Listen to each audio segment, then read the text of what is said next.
Donc aujourd'hui, on va, du coup, la dernière fois, on a terminé sur, les polygones et puis, la CAO et donc aujourd'hui, eh ben, on va aller regarder un petit peu comment se passent, les toits, dans SEMA et donc du coup, on va, retrouver, comme la dernière fois, la page de départ où on a la possibilité de créer un nouveau projet, d'ouvrir un projet, de la bibliothèque de projet ou ici, comme je vous l'avais dit la dernière fois, maintenant dans cette fenêtre ici, on a accès, au dernier, projet ouvert.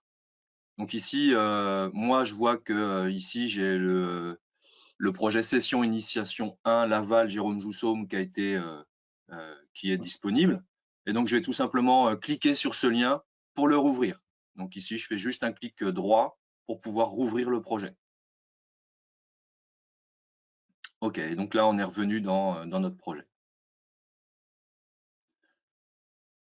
D'accord? Donc ici, je vais pouvoir, donc là, on voit les polygones sur lesquels on avait, terminé, la session précédente. Donc là, je vais pouvoir, supprimer ces polygones, hein, puisque je n'en ai plus besoin. Donc je vais en sélectionner un. Avec la barre espace, je vais pouvoir sélectionner tous les objets identiques. Donc, forcément, je sélectionne tous les polygones. Et puis là, je vais utiliser, la touche, Supr du clavier pour pouvoir les supprimer. Je vais redessiner, rapidement un petit polygone. Donc, ici, je vais venir faire, CAO, boîte. La bibliothèque s'ouvre, hein, on trouve toujours le même principe de fonctionnement. Et donc, comme je vous l'avais dit la dernière fois, l'idéal, c'est quand même de développer sa bibliothèque pour tout le temps contrôler où est-ce qu'on travaille. Ici, je vais prendre un polygone dans le standard, c'est-à-dire que je vais demander à ce qu'il ait un contour sans hachurage. Ensuite, je viens poser mon regard tout de suite dans la diagonale pour choisir l'option. Et puis ici, donc je vais prendre la deuxième option. Et puis ici, maintenant, je vais répondre à la zone de dialogue, donc le point de départ. Donc là, je clique un point à l'écran. Et puis maintenant, il me demande quelles sont les dimensions. Donc, quelle est la largeur?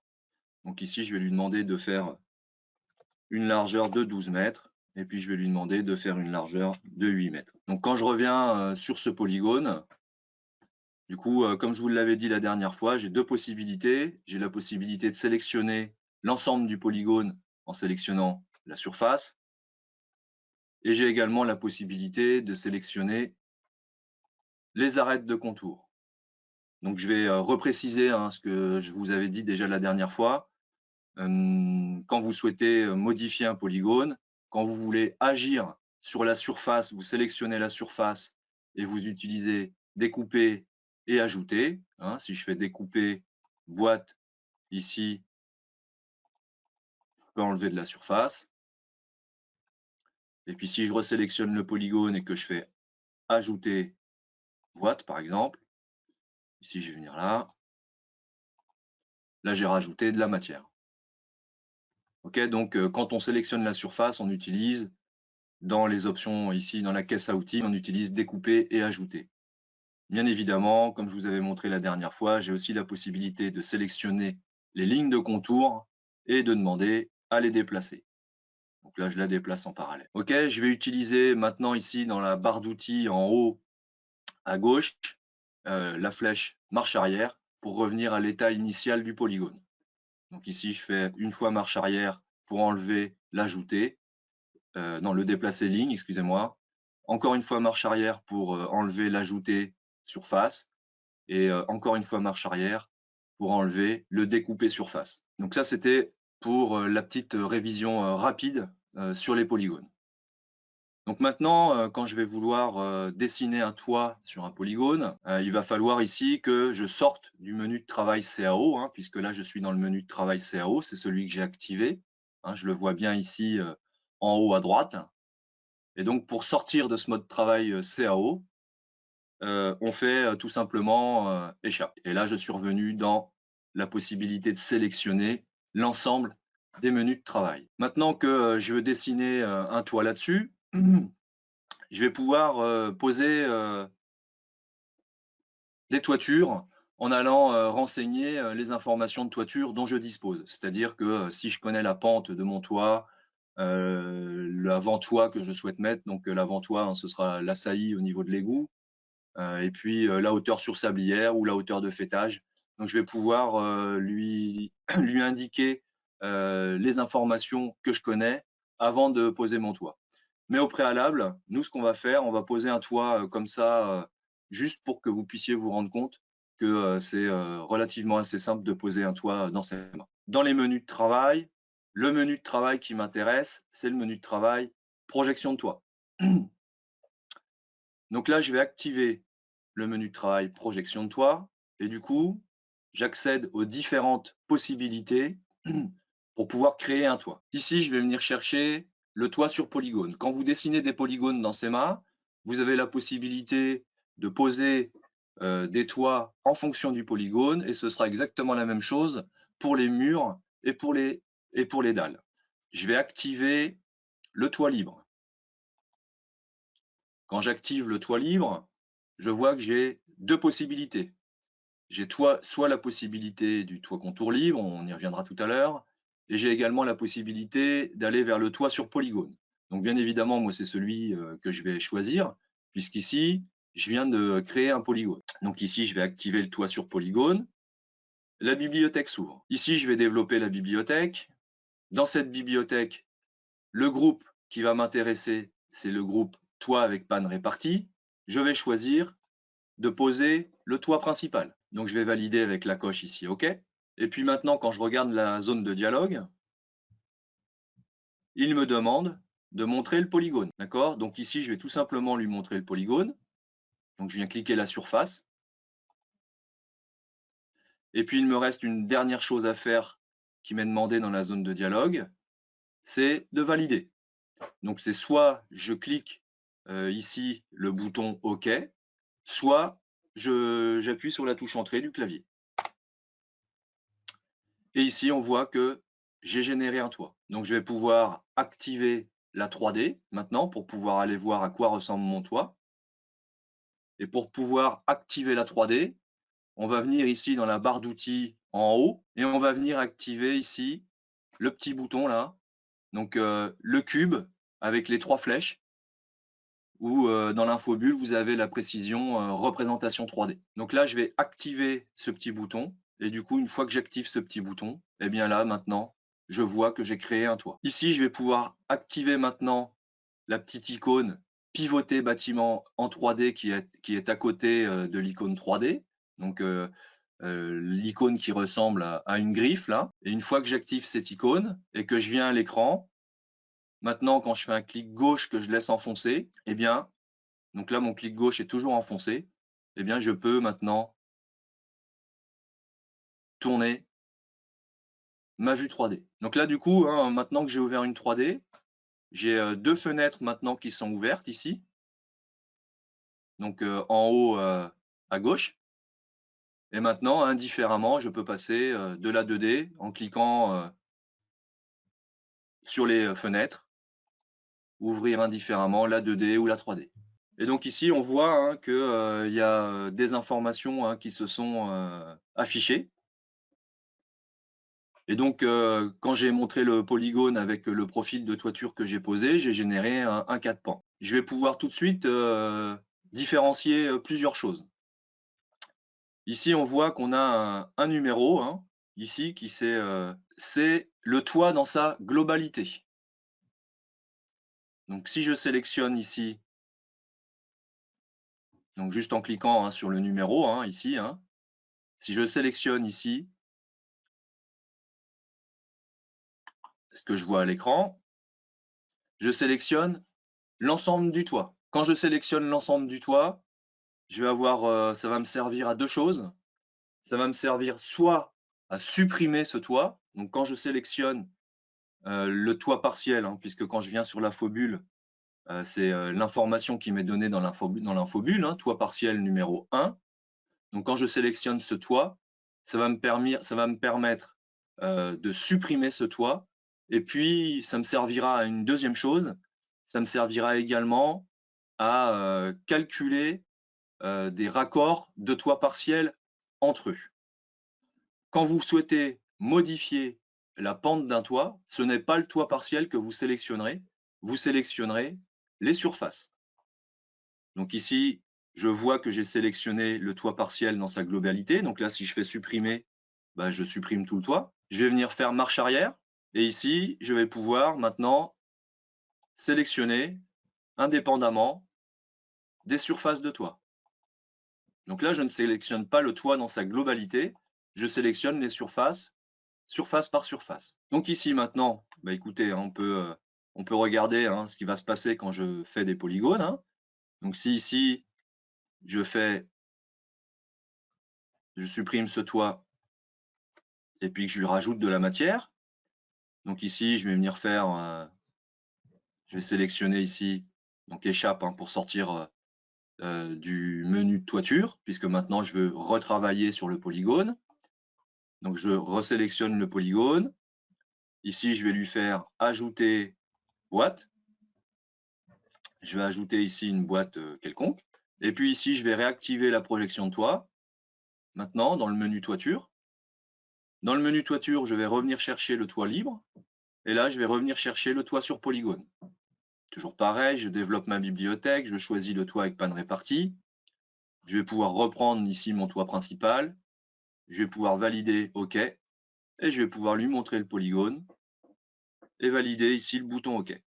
Du coup, maintenant, il a généré un nouveau toit. Si ici, je reviens en 3D, bah maintenant, je vois le nouveau toit qui a été généré.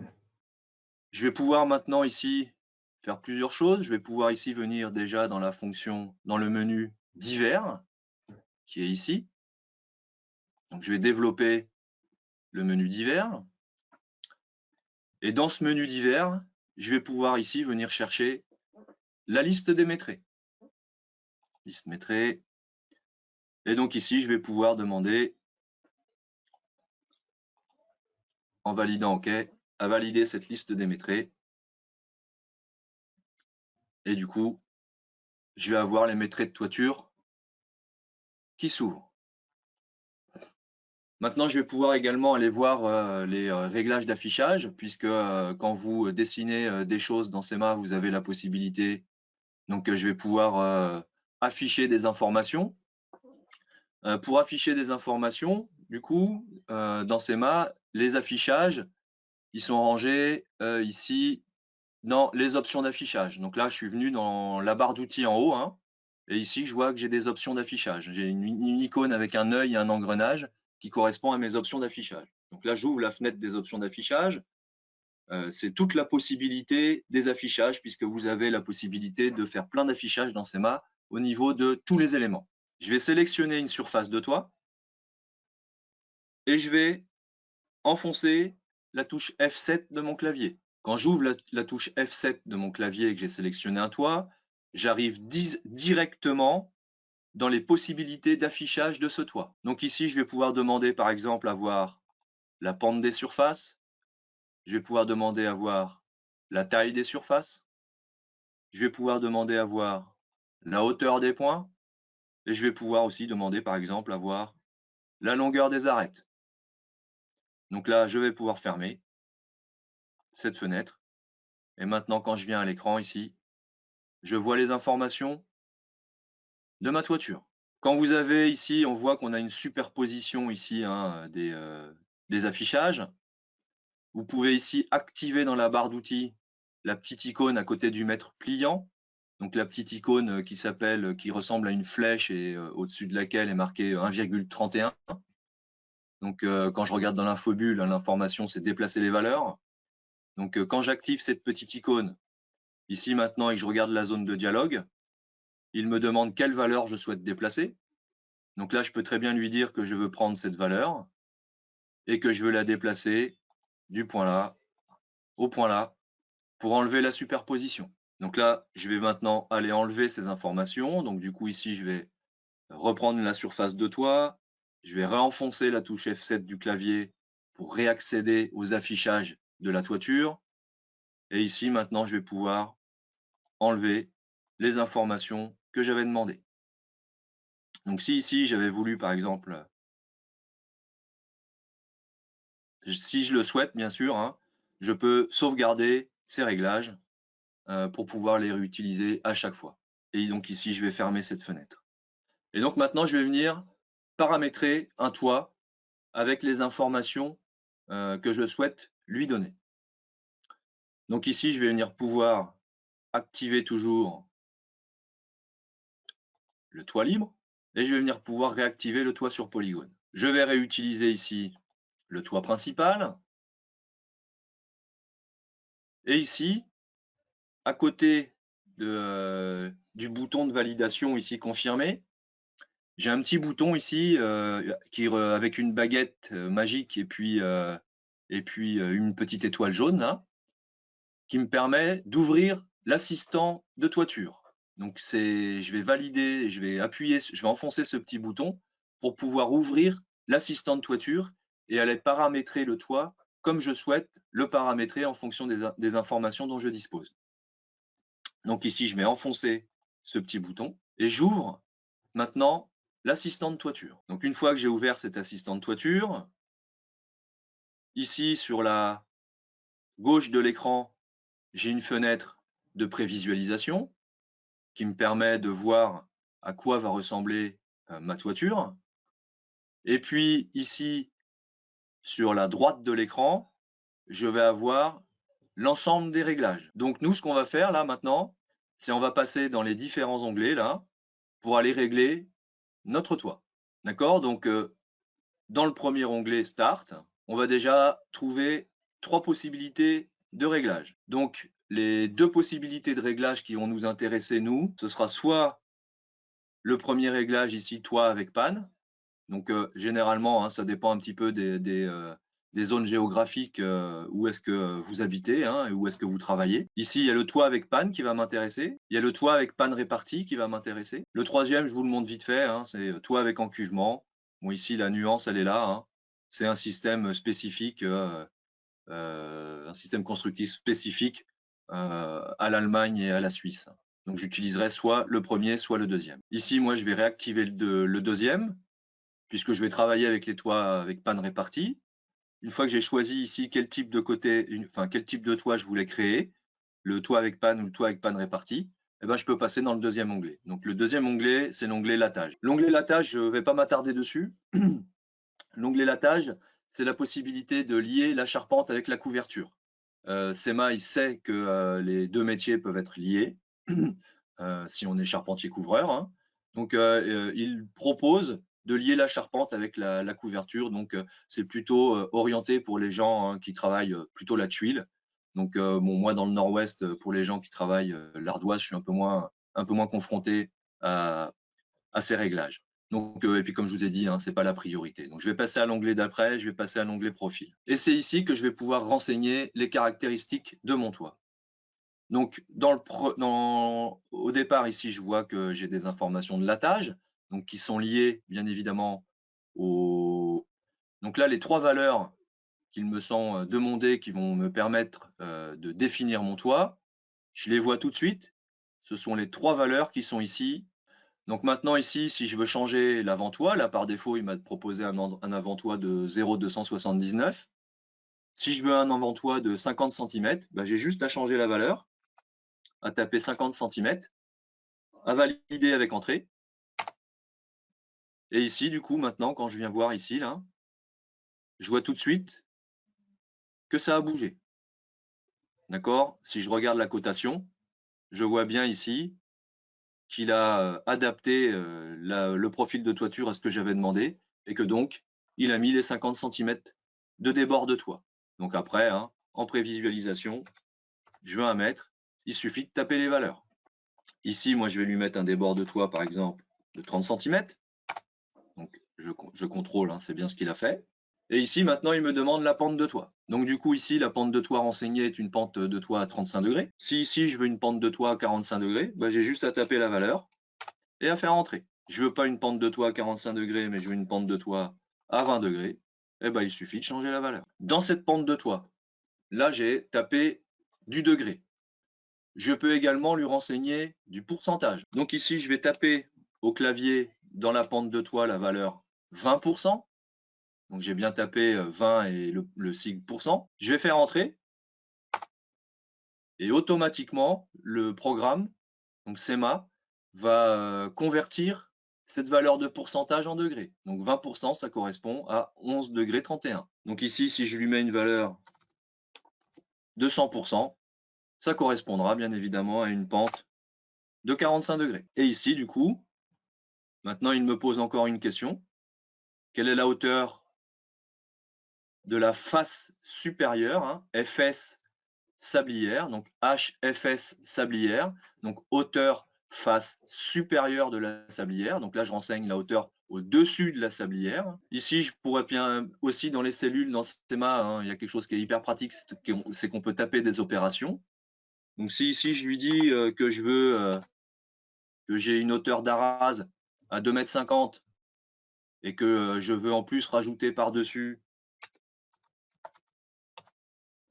ma sablière, je peux très bien rajouter, donc du coup, je peux très bien taper dans la cellule, 2,50 m plus 5 cm, je fais entrer, et du coup, là, je vois maintenant que ça a bougé. Donc les 2,50 m à la rase, plus les 5 cm, donc 2,55 m. Donc un avant-toit de 30 cm, une pente de toit de 45 degrés, et une hauteur sur sablière de 2,55 m. Donc petite précision, là je paramètre un toit, un profil de toit avec des informations. Tous les toits qui correspondront à ce profil de toiture, je pourrais utiliser ce toit dans tous les cas, quelles que soient les dimensions du bâtiment. Ok, bien sûr, maintenant la combinaison de valeurs que je connais m'est imposée par l'architecte, et puis la combinaison de valeurs que je connais n'est pas l'avant-toit, la pente de toit et la hauteur sur sablière. La combinaison de valeurs que je connais, c'est l'avant-toit, la pente de toit et la hauteur d'égout, par exemple. Donc là, je vois que la hauteur d'égout, elle est grisée, elle n'est pas accessible. Donc du coup, ici, je vais venir plus haut, l'onglet des valeurs connues. Donc ici, je vais pouvoir développer les différents choix, et ici, je vois l'ensemble des combinaisons qui sont disponibles. Ici, je ne vais pas essayer de trouver ma combinaison, je vais refermer tout de suite. Ce qui m'intéresse, c'est juste de mettre ce champ des valeurs connues en surbrillance.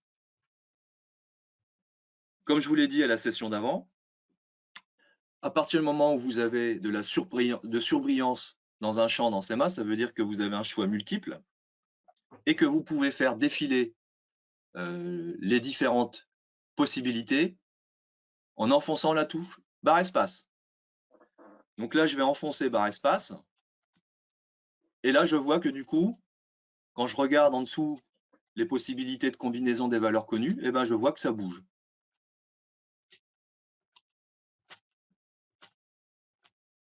D'accord? Donc là, les trois valeurs qui m'intéressent, c'est la hauteur d'égout, la largeur d'avant-toit et la pente de toit. Je vais fixer du regard ces trois valeurs. Et avec la barre espace, je vais faire défiler les différents choix jusqu'à temps que les trois valeurs que je souhaite renseigner soient en gras. Donc égout, avant-toit, pente de toit. Je fixe du regard et je fais défiler avec la barre espace. Donc si maintenant je veux imposer l'égout à 2,50 m, ben ici il me suffit de changer la valeur. Et ici, quand je viens voir maintenant sur mon dessin, la hauteur d'égout est bien à 2,50 m. Ok, je vais juste vous expliquer rapidement à quoi correspond la mesure en plan. Donc la mesure en plan, elle correspond à un demi-pignon.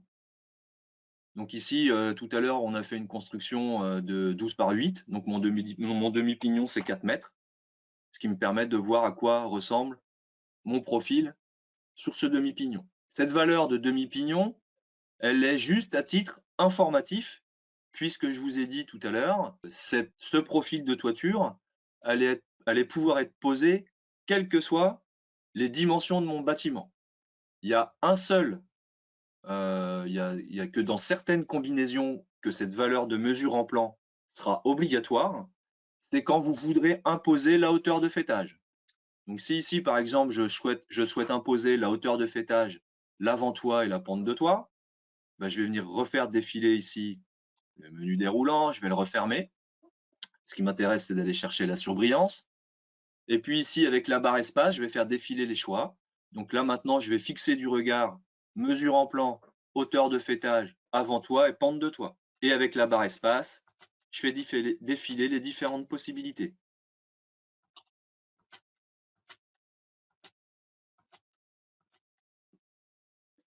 Donc là, la combinaison de valeurs est active.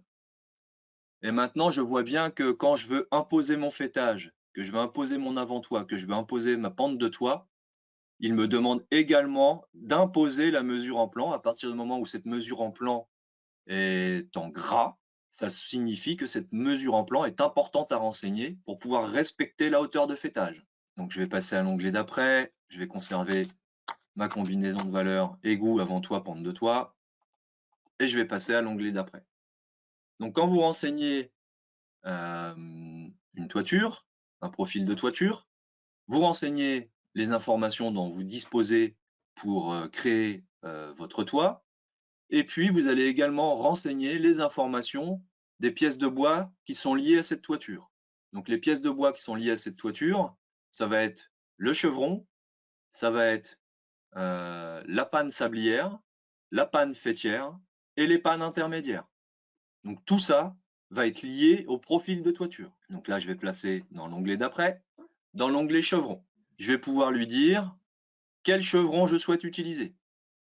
D'accord? Donc dans ces mains, on prévisualise tout le temps ce qu'on fait. Donc c'est une force. Donc ça veut dire que juste en changeant les valeurs, je vois sur quoi j'agis. Donc ici, on a deux possibilités, soit d'aller chercher des chevrons dans la bibliothèque, si on clique ici sur les doubles flèches, mais on a aussi la possibilité d'imposer ici les valeurs de chevronnage. Donc ici, c'est ce que je vais faire. Je vais lui dire que je veux un chevron d'une épaisseur de 5 cm et que la hauteur du chevron, c'est 7 cm 5. Donc comme je vous ai dit tout à l'heure, hein, si je fais une erreur, si là je tape 0,75, bon ben je vois tout de suite sur quoi j'agis. Hein. J'agis bien sur la hauteur du chevron. Et donc ici, je vais revenir mettre 0,075. OK. Ensuite, une fois que j'ai renseigné la section de mon chevron, il me demande quel est le type d'extrémité à l'égout. Donc ici, quel est le type d'extrémité au niveau du chevron. Donc j'ai deux possibilités, soit la possibilité de lui définir une coupe double, soit la possibilité de lui définir une coupe simple. D'accord? Donc si je choisis la coupe simple, ici je vois que j'ai choisi une coupe simple. Ici le choix qui m'est proposé, c'est une coupe simple d'équerre. Si maintenant je fais défiler le menu déroulant, eh ben, je peux lui dire que je veux une coupe simple d'aplomb. Je peux également lui dire que je veux une coupe simple de niveau. Je pourrais lui dire que je veux une coupe double, que je veux une coupe double avec la première coupe d'aplomb, la deuxième coupe de niveau, et puis ici, donc quelle est la longueur de la coupe 1? Je pourrais lui dire que ici, la retombée ici que j'attends de la première coupe, ben, c'est par exemple 2 cm. Si je prends ici, je vais retrouver le mètre pliant hein, tout en haut dans la barre d'outils. Hein. Contrôler, mesurer la distance. Si j'active cette barre d'outils et que je mesure du point ici au point ici et que je viens me contrôler, j'ai bien mis 2 cm de retombée. Et je vais venir ici, me remettre en coupe simple, et puis je vais choisir de travailler en coupe simple, par exemple, de niveau. Une fois que j'ai fait mon réglage pour la coupe au niveau de l'égout, la coupe du chevron au niveau de l'égout, eh ben, je vais pouvoir ici faire la même chose au niveau du faîtage. Donc là, je vais trouver exactement les mêmes réglages, hein, donc je ne vais pas m'arrêter plus longtemps. Hein. Est-ce que vous êtes en coupe simple? Est-ce que vous êtes en coupe double? Je vais rester en coupe simple, et puis je vais rester en coupe simple d'aplomb. D'accord? Mais après, vous retrouvez les mêmes choix de toute façon, d'équerre, de niveau, et vous pouvez également renseigner un angle quelconque. L'onglet rétrécissement ici, là, le champ rétrécissement ici, c'est si vous souhaitez renseigner une queue de vache à ce chevron, donc une réservation ici en dessous de chevron. Sablière, faîtage. Donc là, ce sont les réglages de la panne sablière et de la panne faîtière. Donc ici, je vais pouvoir lui dire d'abord que je vais régler la panne sablière. Comme tout à l'heure, j'ai la possibilité d'appeler la bibliothèque, mais j'ai la possibilité ici de renseigner la section de ma panne sablière. Ici, Je vais pouvoir lui dire que je veux travailler avec un 5,15, ça me va bien. Après, hein, si on veut une panne d'aplomb, hein, il suffit de changer les valeurs, hein. Ici, je vais mettre un 0,075 et ici, je vais mettre 0,20. Du coup, je vois que j'ai changé l'orientation de la panne sablière pour revenir avec la panne sablière de section 5,15. Ici, j'ai la possibilité de régler des retraits de sablière. Donc là, je vais faire un retrait de sablière de -2 cm. Du coup, je déplace la panne sablière vers l'extérieur de mon mur. Si je tape une valeur positive, 0,02, je déplace la panne sablière vers l'intérieur de mon mur. Je vais rester à 0 et ici je vais pouvoir ensuite régler le délardement. Donc si je veux pas de délardement, il suffit ici dans la profondeur de l'entaille que je tape 0. Et puis si je veux un délardement, je peux demander à avoir une profondeur d'entaille d'1,5 cm. Les 1,5 cm, ce sont les 1,5 cm ici d'équerre par rapport au chevron. D'accord? Si la pointe ici était dessinée, la pointe de la panne sablière, si je redescendais d'équerre avec le chevron par rapport à cette pointe, j'aurais 1,5 cm. Là, je vais laisser un délardement. Je vais mettre 1 cm. Et puis ici, je vais venir voir maintenant le réglage de la panne faîtière. Et bien évidemment, je vais retrouver les mêmes informations. Donc la possibilité ici, en cliquant sur les doubles flèches, d'aller chercher un chevron de la bibliothèque. Et puis ici, la possibilité de tout de suite renseigner sa section. Donc là, je travaille avec un 75-200. Bon, ça me va bien. Et puis ici, je vais mettre le même délardement qu'au niveau de la panne sablière. J'ai terminé de régler ma panne sablière et ma panne faîtière. Je vais pouvoir ensuite maintenant aller régler les pannes intermédiaires. Donc, je vais pouvoir changer d'onglet et passer dans l'onglet panne intermédiaire. Donc là, je vais retrouver les mêmes possibilités, aller chercher une panne à dévers dans la bibliothèque déjà existante, ou alors renseigner directement sa section.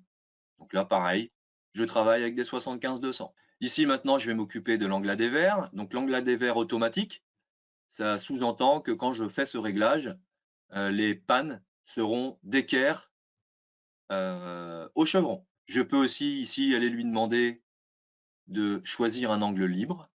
Si je choisis l'angle libre à 0, je me retrouve en panne d'aplomb. Je vais rester en panne à dévers, je vais rester en automatique. Et puis ici, bien évidemment, le dernier réglage qui m'intéresse, c'est la répartition des pannes.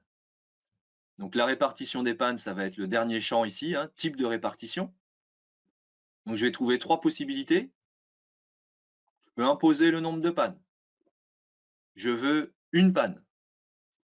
J'en veux 5, il suffit de taper la valeur, il me met 5 pannes qu'il répartit équitablement. Donc là, j'impose le nombre de pannes. Le dernier choix ici, j'impose un anthrax fixe à partir de la sablière. Donc là, j'ai 1 mètre partout, sauf bien évidemment le dernier. Et ici, je peux venir changer la valeur, hein. Je peux lui dire que je veux 75 cm d'anthrax. Du coup, il fait la répartition pour avoir les 75 cm d'anthrax. Et puis, bien évidemment, je vais avoir un 3e choix, donc qui était la possibilité du milieu, d'imposer un anthrax maximal à ne pas dépasser. Donc là, l'anthrax maximal fixé, c'est 1,25 m. Je peux lui dire, par exemple, que je ne veux pas dépasser 1,50 m. Il recalcule. D'accord? Donc là, quand vous imposez un anthrax maximal, comme je vous ai dit tout à l'heure, hein, ce profil de toiture, il va pouvoir être posé quelles que soient les dimensions du bâtiment et quelles que soient les dimensions du bâtiment, il va tout le temps recalculer pour avoir un anthrax inférieur à 1,50 m. Pour répondre à la question de Sébastien, on ne peut pas déplacer les pannes. Les pannes, on les déplacera une fois qu'elles auront été posées si on a besoin de les déplacer. Et donc ici, j'ai terminé de régler mon profil. Et donc là, je vais pouvoir maintenant ici enfoncer le bouton valider. Mon profil, il a été réglé. Je suis prêt maintenant à le poser. Donc là, quand je regarde ma bibliothèque, maintenant, je vois que j'ai un petit astérix là qui est apparu. Le petit astérix, quand il apparaît, ça m'indique que j'ai fait des modifications sur le profil que j'ai utilisé. Quand je regarde en haut maintenant, j'ai la possibilité ici avec la disquette de sauvegarder ce modèle. Donc là, je vais le sauvegarder, je vais activer la disquette et je vais demander à créer un nouveau profil. Donc on a 2 possibilités, hein, soit écraser, le profil duquel on est parti, soit la possibilité de générer un nouveau profil. Donc moi, c'est ce que je vais faire et je vais l'appeler toi initiation 2. Et maintenant, je peux valider ici et faire OK. Maintenant, je vois que le profil, il est disponible dans la bibliothèque. Donc ici, je vais pouvoir valider OK. Je vais pouvoir valider confirmer. C'est ce profil maintenant que je veux poser. Ici, maintenant, je vais pouvoir répondre à la zone de dialogue. Et ici, donc, si je lui montre le polygone et que je fais entrer, maintenant, j'ai posé le profil comme je souhaitais le poser. Donc, si ici, je viens voir en 3D, le toit a été posé avec les informations que je lui ai renseignées. Si je viens chercher ici une surface de toit, comme je vous ai montré tout à l'heure, maintenant, je vais appeler les affichages, hein, pour me contrôler. Donc, je vais sélectionner une surface de toit et je vais activer ici les affichages avec le bouton option d'affichage ou le raccourci clavier F7. Donc là, je vais enfoncer F7. Je vais demander à voir la pente des surfaces et puis je vais demander à voir les hauteurs de points. Je vais fermer et ici maintenant, quand je regarde, ben, je vois que j'ai bien posé mon toit avec des pentes partout à 45 degrés et que les hauteurs d'égout ont bien été respectées, puisque quand je regarde les hauteurs d'égout partout, je suis bien à 2,50 m. OK, donc là, j'ai des questions sur, le chevronnage. Donc on va lancer, l'automatisme, de charpente. Alors l'automatisme de charpente, hein, du coup, ça va me permettre de mettre tout de suite en place, les chevrons. Je vais pouvoir lancer l'automatisme de charpente. Donc ici, quand je viens dans le menu divers, ici, j'ai, la fonction, toit automatique. Donc je vais pouvoir, soit valider ici le chemin divers toit automatique et puis je vois le raccourci clavier qui est le raccourci clavier, F9. Donc ici, je vais valider toit automatique, la fenêtre s'ouvre et puis ici, je vais, lui demander, à générer des choses. Donc ici, je vais lui dire que, il faut qu'il lance l'automatisme. Bon, je peux tout laisser et puis ici, je vais tout simplement valider le bouton démarrage. Une fois que je valide le bouton démarrage, je mets en place l'ensemble du chevronnage, l'ensemble de l'empannage. Donc si ici, je viens en 3D, maintenant ici, je vois ma toiture. Si j'utilise la griffe ici pour regarder par-dessous, ben, je vois les pièces de bois. D'accord? Mais vous devez tous avoir ici cette, barre d'outils 3D qui s'est ouverte, hein, quand vous ouvrez une fenêtre 3D, vous avez forcément cette barre d'outils 3D. Alors moi, elle est positionnée ici, pour certains, elle est peut-être positionnée ailleurs, mais, dans la barre d'outils, là, je vais cliquer, la petite icône qui ressemble à un toit là, surface transparente, pour voir uniquement les pièces de bois. Et je vais faire marche arrière, puisqu'on reviendra, hein, sur ce sujet ici, des pièces de bois, du chevronnage et de l'empannage, on y reviendra. Donc je vais faire marche arrière.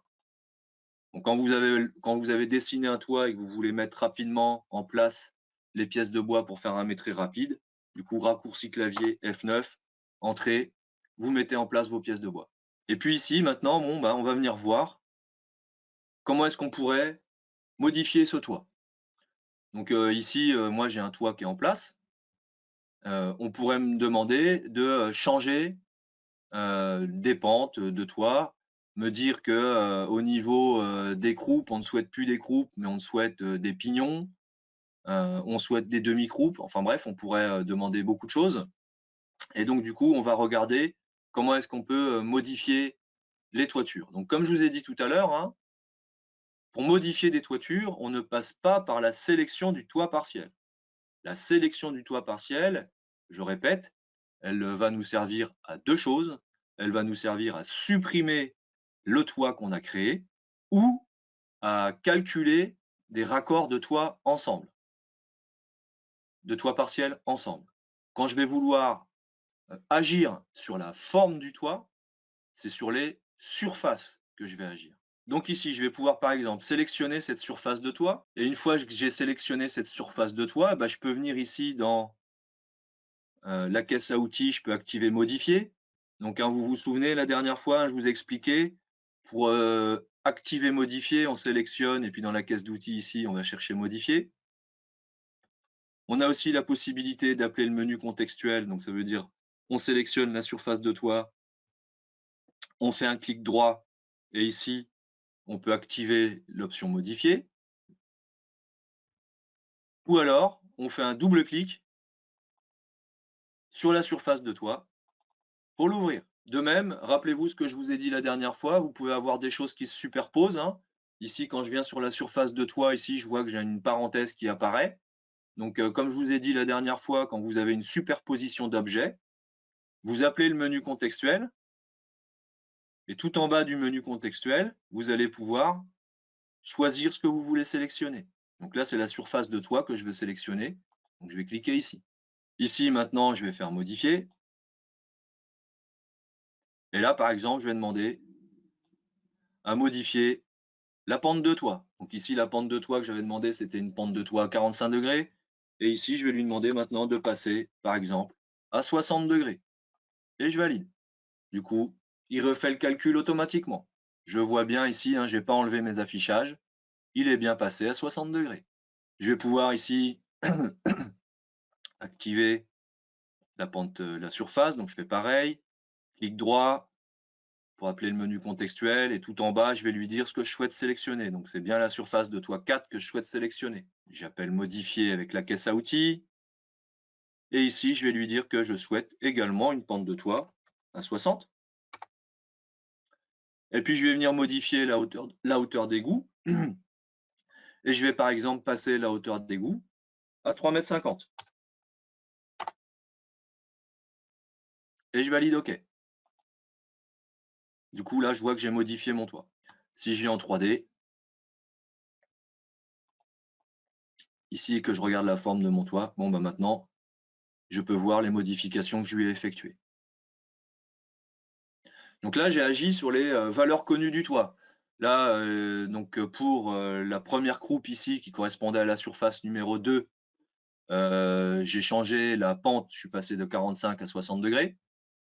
Et puis ici, pour la surface numéro 4, pour la croupe ici du long pan, du toit principal, j'ai également changé la pente et puis j'ai également modifié la hauteur de l'égout. Maintenant, je ne veux plus agir sur les valeurs, mais je veux changer ici cette surface de toit. Je ne veux plus que ce soit une surface de toit, je veux que ce soit une rive. Donc du coup ici, je vais venir là, je vais venir activer, sélectionner la surface de toit et ici je vais pouvoir activer la fonction modifier.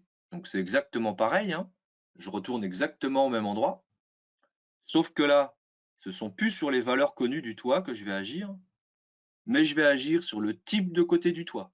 Donc là, il m'indique que le type du côté du toit est un toit avec panne répartie, hein. Donc ça reprend exactement les termes que nous avons vus précédemment dans le paramétrage du profil de toiture. Et si je développe ici, eh ben, je vois ici que j'ai la possibilité de transformer ce toit avec panne répartie, donc cette surface de toit, en rive. Donc là, je vais valider rive. Et ici, il y a encore une petite chose à laquelle il faut faire attention, c'est que là, il m'est demandé quelle est la largeur d'avant-toit, donc c'est quel est le débord au niveau du pignon. Donc ici, si je laisse cette valeur de 30 centimètres, j'aurai un débord de toit au niveau du pignon de 30 centimètres. Si je veux un débord de toit qui correspond, par exemple, seulement à un chevron, l'épaisseur de chevron que nous avons enseigné tout à l'heure, c'était 5 centimètres. Donc ici, je vais renseigner 5 centimètres. Je vais pouvoir ici valider OK. Et du coup, maintenant ici, je vois que la surface de toit, la croupe n'existe plus et que c'est à la place, il a été généré une rive. Donc si je reviens en 3D, pareil, je vois que ça s'est adapté. Donc par exemple, si je souhaite enlever toutes les croupes de ce toit, bah ici maintenant, j'ai plus qu'à sélectionner les surfaces de toit. modifier. Type de côté du toit, bah, c'est une rive. Je veux un débord de 5 cm. Je valide. Je fais la même chose ici au niveau de la croupe.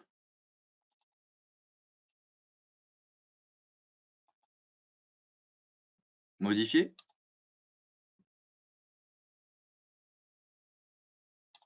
Type de côté de toit, rive, de 5 cm. Et je valide OK. J'ai supprimé toutes les croupes et je suis revenu avec des rives sur l'ensemble du toit. Donc je suis allé rechercher la griffe, hein. Maintenant, on va revenir ici dans les exemples de toiture, là, hein, ici, hein, sur les différentes possibilités pour générer un toit. Donc nous, tout à l'heure, on a utilisé le toit libre, le toit sur polygone. Et ici, je vais pouvoir lui dire que je veux générer un toit à 2 pans. J'active le toit à 2 pans. C'est tout le temps le même principe. La bibliothèque s'ouvre. Si j'avais besoin de modifier ici mon profil, eh ben, je prendrai ce profil et puis je validerai ici la petite baguette avec l'étoile pour ouvrir les informations du profil. Ici, je vais fermer. Et puis ici, je vais valider. C'est bien ce toit que je vais poser. Toujours pareil, hein, je viens tout de suite poser mon regard en bas à gauche dans la diagonale pour répondre à l'option. Je vais choisir la deuxième option. Là, je vais lui dire que je veux 12 mètres par 8 mètres. Attention, le toit n'est pas terminé, puisque dans la zone de dialogue, j'ai encore une question qui m'est demandée, c'est quel est le débord au niveau des pignons. Donc ici, je vais venir faire défiler le menu déroulant. Je vais venir choisir le premier choix.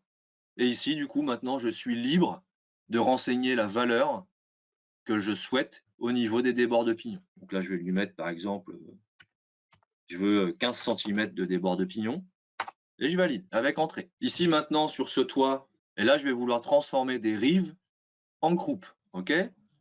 Donc, je vais ici, attention, hein, donc du coup, hein, là, il faut vraiment bien faire attention. Ce qu'il faut sélectionner, c'est le mot rive. C'est vraiment important. Sélection du mot rive. Une fois que vous avez sélectionné le mot rive, vous pouvez activer ici dans la caisse à outils modifier et vous pouvez demander donc du coup maintenant à changer le type de côté du toit et à dire que ce type du côté du toit doit être un toit avec panne répartie, hein. Donc je répète qu'on reprend les termes du profil de toiture. Donc on va générer une surface de toit. Ici les informations de la surface de toit. Donc si je souhaite, hein, je peux modifier tout ça, hein, et je valide ici la coche avec OK. Je valide la coche verte. Je fais OK. Et maintenant quand je dézoome, eh ben, j'ai bien défini une croupe. Donc je pourrais faire la même chose de l'autre côté du coup, hein. Donc double-clic sur le mot rive pour ouvrir la fenêtre des modifications et ici lui dire qu'on veut faire un toit avec des pannes réparties. Je valide OK et du coup j'ai un 4 pans. Si je viens en 3D ici, je vois maintenant que j'ai généré un 4 pans. Donc si je voulais le 3 pans, hein, je fais une fois marche arrière, hein. Si je veux le 3 pans, bah, je dessine un 2 pans ou un 4 pans ou un toit sur polygone. Je fais la modification de la surface ou de la rive à l'endroit où je le souhaite et puis je vais obtenir la forme de toit que je souhaite. Encore une petite chose, du coup, je vais ici lui dessiner 2 toits. Donc ici, je vais activer la fonction toit à 2 pans. Je vais conserver mon toit ici, toit initiation 2. Je vais lui faire un toit avec le faîtage à l'horizontale. Là, il attend encore le débord au niveau des pignons. Je fais défiler le menu déroulant. Je viens choisir le premier choix et je lui impose la valeur que je souhaite. Donc là, je vais valider les 30 cm. Je vais faire un deuxième toit. Je vais reprendre un toit à 2 pans. Je vais valider ce toit initiation 2 également. Je vais ici changer d'option puisque ici maintenant je vais vouloir faîtage à la verticale. Donc ici je vais prendre l'option numéro 3 pour pouvoir lui renseigner un angle. D'accord? Donc un conseil dans ces mains, hein, essayez toujours de travailler avec la logique du sens trigo. C'est clair, il y a une logique avec le sens trigonométrique dans ces mains. sens trigonométrique ou sens anti-horaire. Et ici, je vais lui dire, OK, je veux faire un toit qui démarre d'ici. Je vais lui dire que je veux lui mettre un angle, et puis je vais lui donner une largeur, enfin une hauteur, et puis une largeur. Toujours la même question, quelle est la saillie au niveau de la rive? Je viens choisir de renseigner la valeur que je souhaite. Et ici, je valide. Maintenant, je passe en 3D, je demande un zoom to avec le clic central. Et puis ici, je vais venir regarder. Donc bien sûr, moi, ce qui m'intéresse ici, c'est de raccorder tout ça. Donc ici, je vais revenir dans ma vue 2D. Et ici, je vais sélectionner le mot rive. Hein, j'insiste bien. Attention à bien sélectionner le mot rive et à ne pas sélectionner les lignes de rive. Ce n'est pas la même chose. Donc je sélectionne le mot rive. Quand je sélectionne le mot rive, je sélectionne l'ensemble de la rive, les deux lignes de rive. Et ici, je vais appeler, dans la caisse à outils, je vais appeler modifier. Une fois que j'ai appelé modifier, dans le type de côté du toit ici, je vais développer. Donc j'aurai la possibilité de lui dire que je veux faire une surface, hein, que je veux faire un toit avec des pannes réparties. Mais ici, c'est pas celui-là qui m'intéresse, donc du coup, j'obtiendrai une croupe. Hein. Ici, c'est pas celui-là qui m'intéresse. Maintenant, celui qui m'intéresse, c'est le raccord. Donc là, j'active le raccord et je vais terminer de répondre à la fenêtre une fois que j'ai validé le raccord. J'ai deux possibilités de raccord. Raccord noulet ou raccord nous. Le noulet, j'aurai pas d'évinement sur la surface du toit principal. Si je choisis nous, j'aurai un évidement sur la surface du toit principal. Donc là, je vais choisir nous. Je vais venir mettre en surbrillance ici la souris. Maintenant, il me demande la cible sur laquelle cette rive va se raccorder. Donc du coup, ici, je vais venir à l'écran et je vais lui montrer la surface de toit sur laquelle ça doit se raccorder. Donc du coup, je lui montre la surface de toit numéro 8. Je n'ai plus qu'à valider ici la coche verte. Et le raccord se calcule automatiquement. Donc si maintenant je viens en 3D, j'ai effectué mon raccord de toit. Donc si je veux une lucarne, je vais venir faire pareil, un toit à deux pans. Je vais reprendre mon toit initiation 2. Je vais faire une petite modification du toit initiation 2.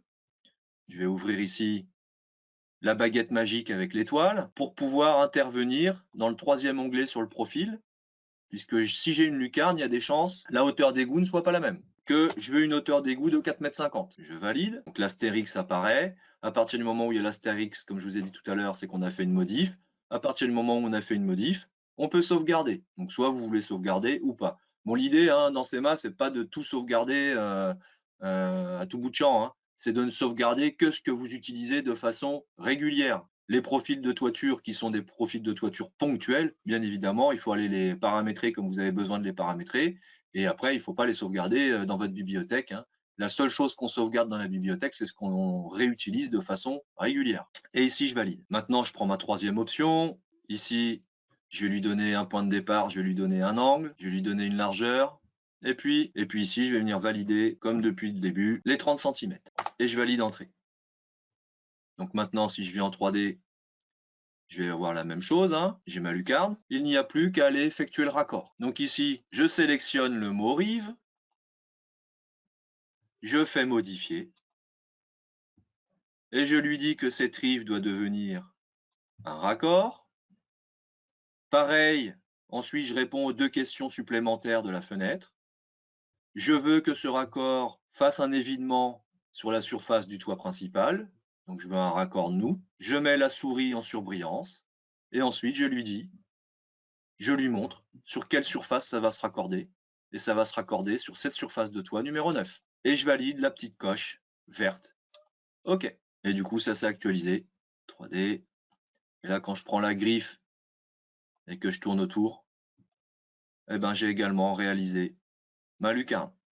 Donc, vous vous rappelez, on a recommencé la session avec les modifications des polygones.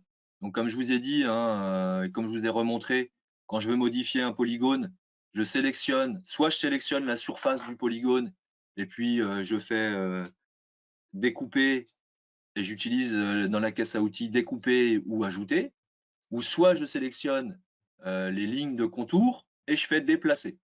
Eh bien, pour les toits, on va retrouver exactement les mêmes possibilités que pour les polygones. Je vais pouvoir agir sur les surfaces de toit en utilisant les fonctions de la caisse à outils découper et ajouter. Et je vais également pouvoir agir sur les lignes de contour avec la fonction déplacer. Donc ici, par exemple, si je prends ce toit, je sélectionne la surface, et puis ici, je lui demande à découper de la matière. Donc là, j'ai pris découper boîte, et je lui ai montré ce que je voulais enlever sur ce toit. Donc si maintenant je viens ici et que je regarde la forme de mon toit, eh ben, j'ai réalisé un décroché. D'accord?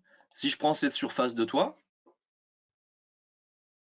ici, et que je fais découper boîte, ici, je vais découper boîte en changeant d'option, donc en bas dans la diagonale, en bas à gauche dans la diagonale, je vais choisir l'option numéro 3, je vais renseigner un angle. Je vais lui dire que je souhaite découper du point ici, que je souhaite ici donner un angle, et que je souhaite enlever la matière qui est compris dans le rectangle.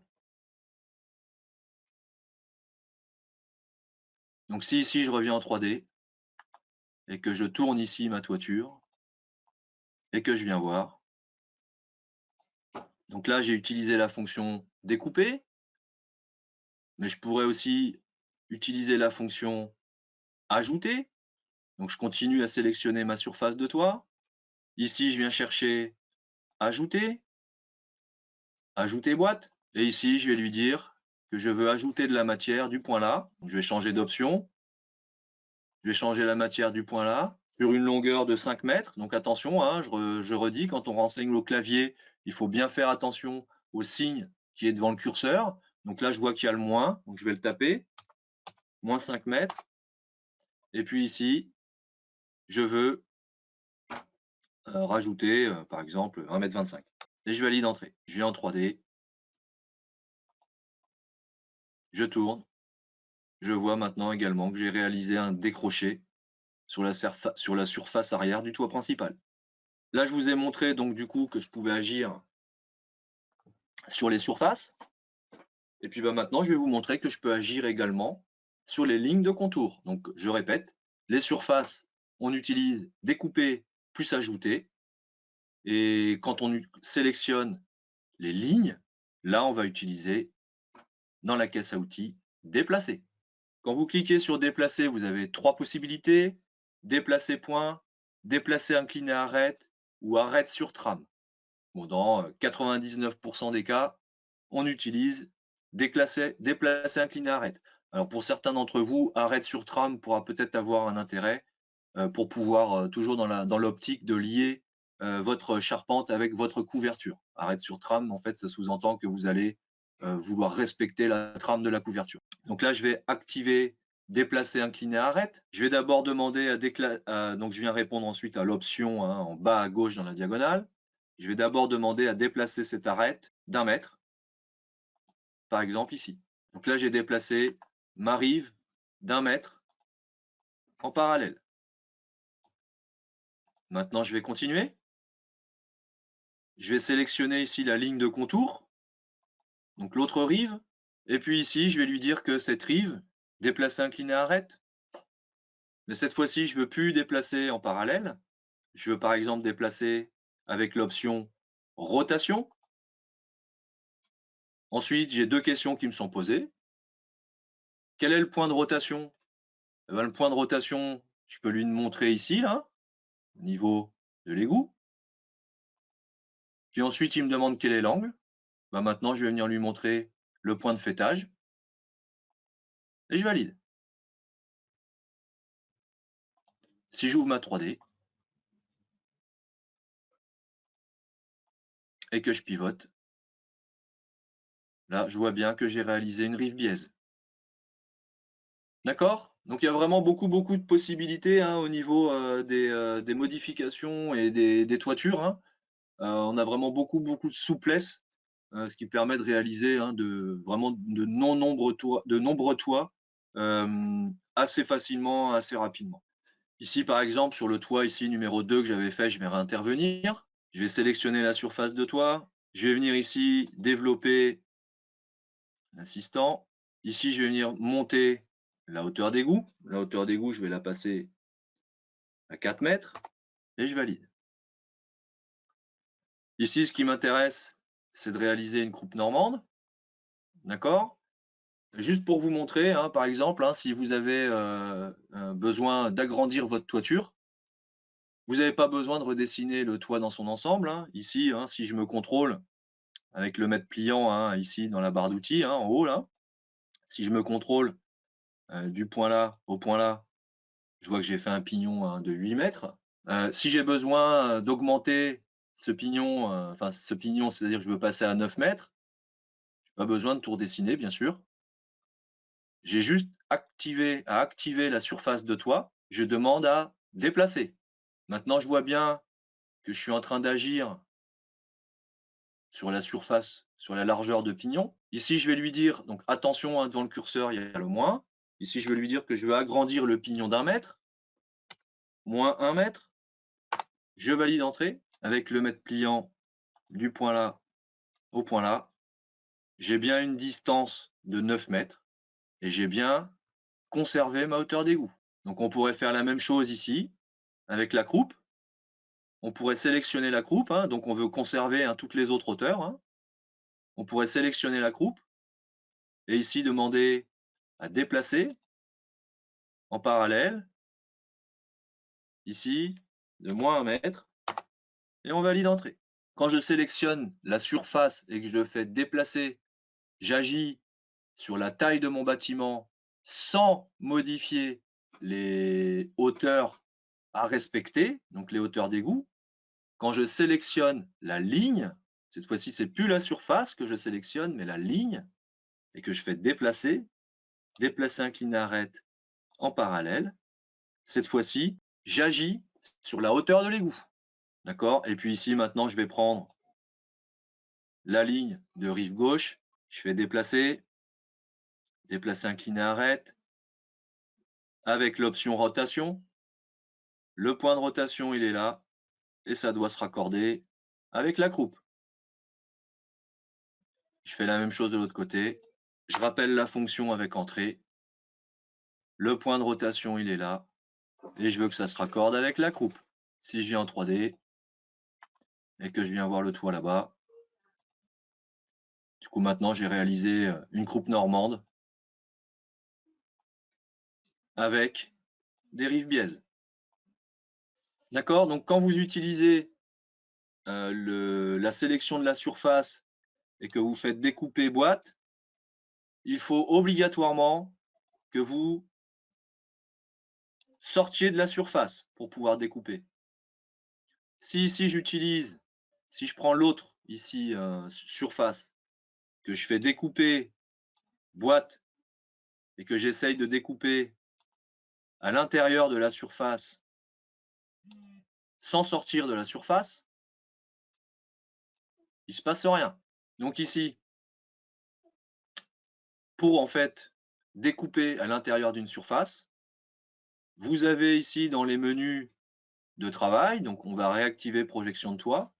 Et dans cette projection de toit, vous allez trouver ici la possibilité de générer des évidements. Donc ici, on va cliquer sur évidements. Je vais faire boîte évidements. Ensuite, je réponds à la zone de dialogue. Il me demande dans quelle zone de dialogue je souhaite générer un évidement. Ici, je vais lui montrer la surface de toit et je vais lui dire que je veux générer un évidement de ce point-là à ce point-là. La zone de dialogue me pose encore une question. Quel est le type d'évidement? Cheminée, trémie, fenêtre. Je vais choisir fenêtre. Et je valide entrée. Du coup, maintenant, quand je vais en 3D, j'ai bien réalisé l'évidement qui m'est demandé. D'accord? Donc je répète ce que je vous ai dit, hein, précédemment. Quand vous voulez utiliser les fonctions découper dans une surface de toit, pour qu'elle fonctionne, il faut que vous sortiez de cette surface de toit. Quand vous voulez faire une réservation à l'intérieur d'une surface de toit sans sortir de cette surface de toit, on utilise cette fonction évidemment. OK, je vous fais 2 petites précisions tout de suite. Je refais un toit à 2 pans.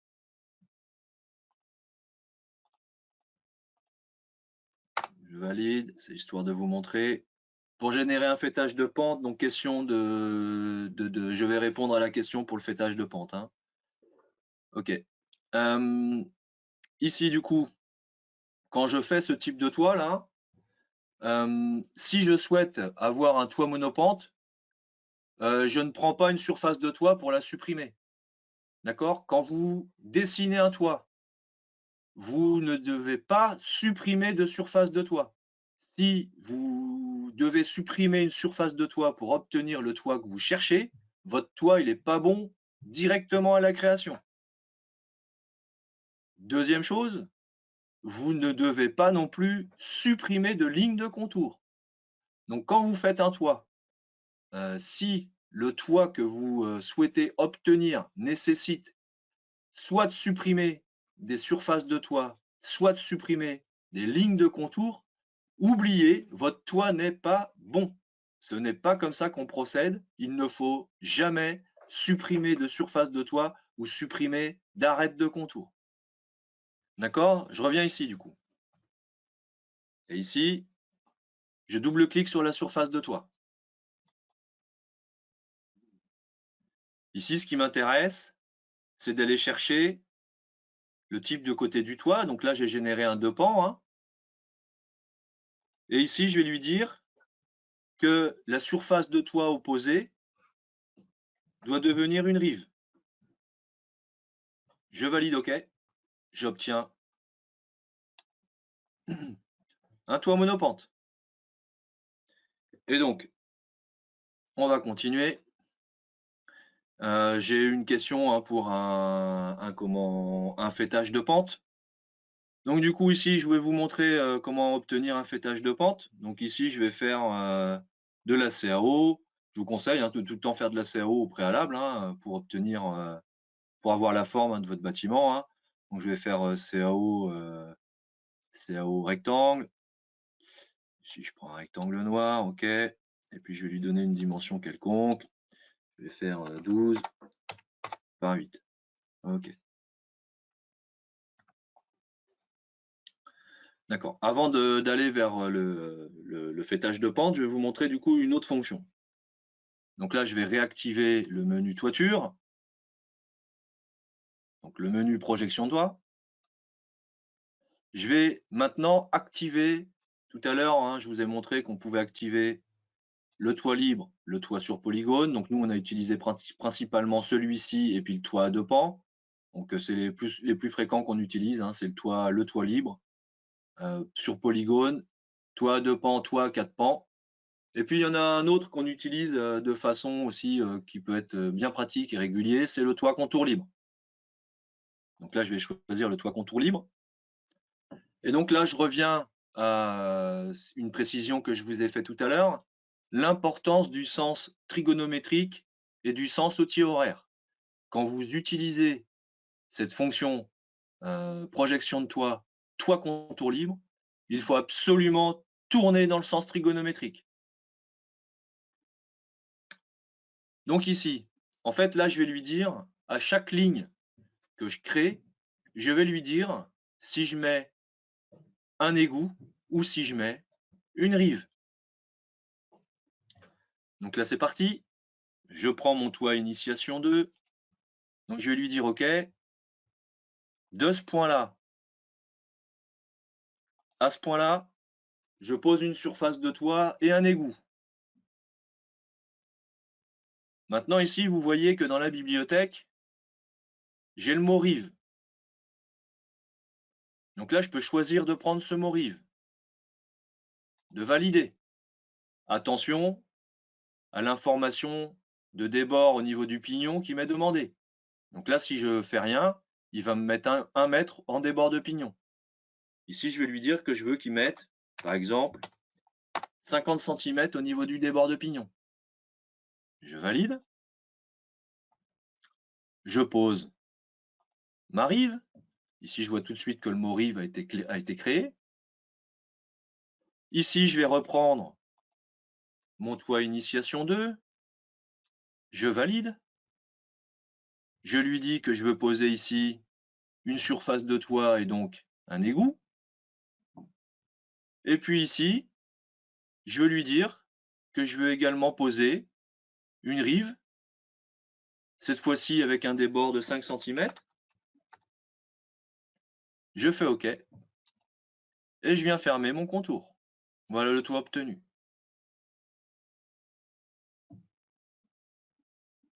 D'accord? Donc là, ce que je veux vous montrer, c'est qu'en fait, vous pouvez générer plein de toits en utilisant cette fonction toit contour libre. Ici, si je le reprends, que je le supprime, ici, donc je viens dans toit libre, toit contour libre. Je reprends ici le toit initiation 2, sens trigo, je le pose de là à là. Ici, je vais poser une rive. Je vais conserver les 5 cm.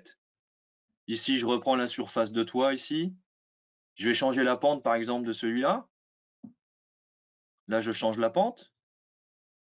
Donc, j'ai activé la petite baguette magique avec l'étoile, l'assistant de profil. Ici, de ce côté-là, je vais lui dire que je veux une pente à 35 et que je veux un avant-toit à 50. Je valide. Je valide la petite coche OK. Je ferme. Et ici, je vais également lui dire que je veux poser une hauteur, une surface de toit avec un égout. Mais je vais venir modifier la hauteur d'égout. Donc ici, je vais choisir ça, profil. Je vais lui dire ici, la hauteur d'égout ici, ça va être 3,50 m. Je valide. Je valide. Et je ferme. J'obtiens tout de suite le bon toit. OK? Donc, pour répondre à la question de tout à l'heure sur le fêtage de pente, bah, c'est comme ça que je vais faire, hein. Donc, je vais dessiner ma forme. Ici, je vais lui dire que cette ligne-là, je souhaite la déplacer en rotation. Comme ceci, par exemple. Du coup, je vais faire une ligne au milieu, là. C'est la O-ligne. Donc là, j'ai besoin de créer un axe de symétrie, hein. Donc, j'ai besoin d'accrocher le milieu, hein, donc j'enfonce la touche Shift, hein. OK, l'axe de symétrie, il est là. Lui, maintenant, je peux la prendre. Ici, avec la caisse à outils, je peux demander à utiliser la symétrie. L'axe de symétrie, ah, j'ai pas fait attention. L'axe de symétrie, c'est celui-là. OK. Et puis ici, je prends les deux lignes là. Je vais couper une fois contre cette ligne. Couper une fois contre cette ligne. Mince. Couper une fois contre cette ligne. OK. Donc là, j'ai une forme de bâtiment. Je vais utiliser le toit contour libre. Donc ici, maintenant, je viens chercher le toit contour libre. Donc projection de toit, toit libre, toit contour libre. Ici, clic droit, rejeter modification. Et ici, maintenant, je vais pouvoir lui dire OK. Donc là, si je regarde, hein, si je développe l'assistant de toiture, j'ai demandé un égout à 2,50 m. Je valide. Je fais OK. Et je lui dis OK, donc sens trigonométrique obligatoire. De ce point-là à ce point-là, surface de toit. À partir du moment où je lui ai montré sur des lignes non parallèles que je voulais positionner un égout, là, les lignes ne sont pas parallèles, mais il va respecter les hauteurs d'égout demandées à 2,50 m. À partir du moment où je ne suis pas parallèle et que les hauteurs d'égout sont les mêmes, forcément, je vais obtenir un fêtage de pente. Là, je vais mettre une rive, je la valide là, je reprends le toit d'initiation, je le valide là, je reprends la rive, je la ferme. Donc là, quand je contrôle, hein, mes hauteurs d'égout sont bien les mêmes. Si maintenant ici j'ouvre ma 3D, à partir du moment où les hauteurs d'égout ne sont pas, où les égouts ne sont pas parallèles et que les hauteurs sont les mêmes, forcément j'obtiens un fêtage de pente. Je vais prendre ce toit, je vais le supprimer. Pareil pour ici, les lignes. Et puis ici, je vais vous montrer comment raccorder des points en un seul point. Donc là, c'est une fonction un petit peu plus compliquée, hein, mais je la montre quand même. Donc ici, je vais utiliser ma fonction projection de toit, je vais utiliser toit libre, toit contour libre. Ici, je reprends ici mon profil, je valide, et puis je fais un toit quelconque.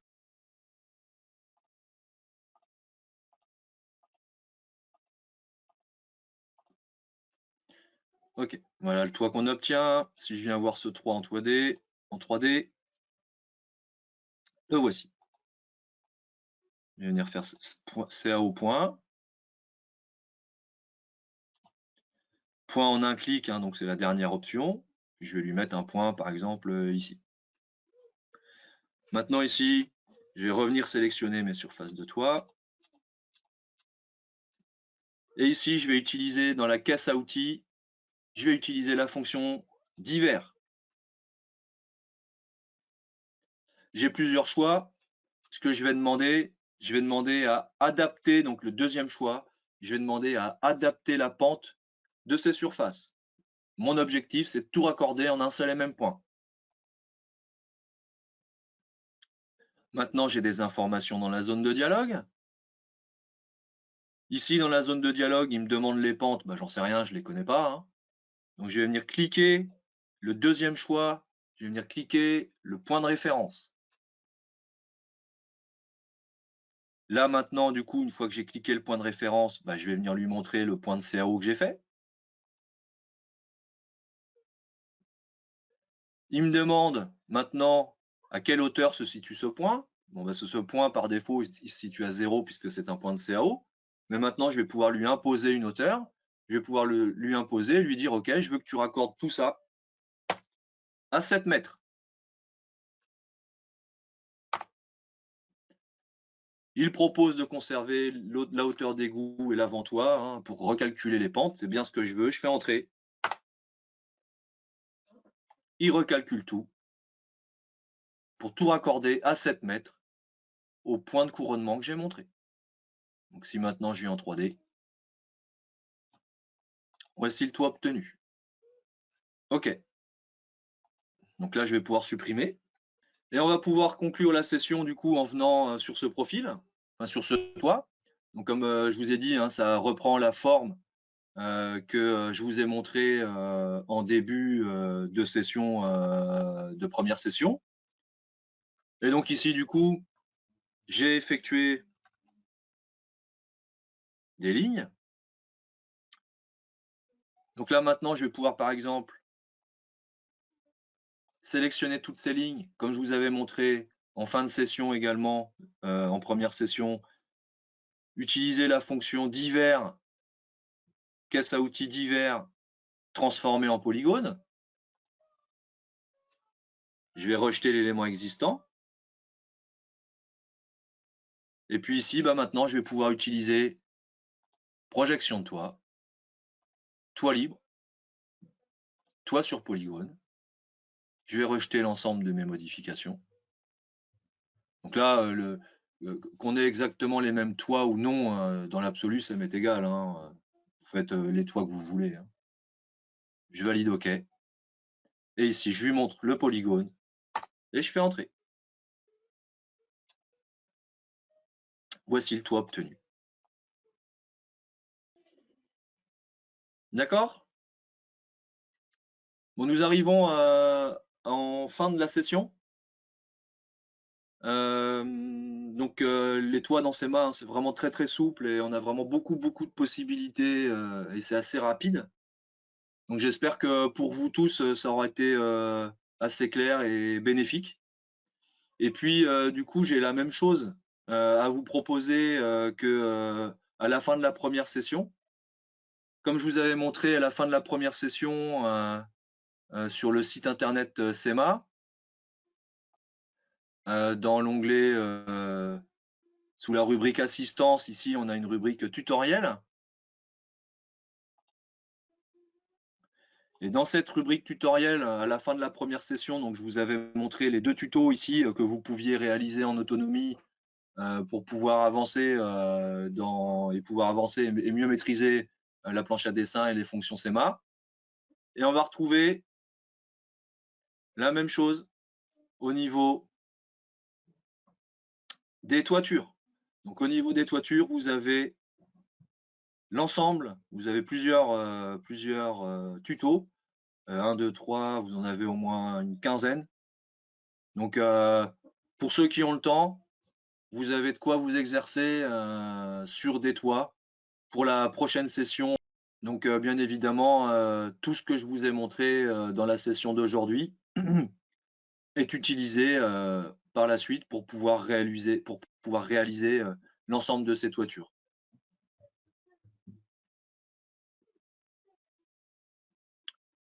Voilà, j'en ai terminé pour aujourd'hui. Bonne journée à vous et puis à bientôt.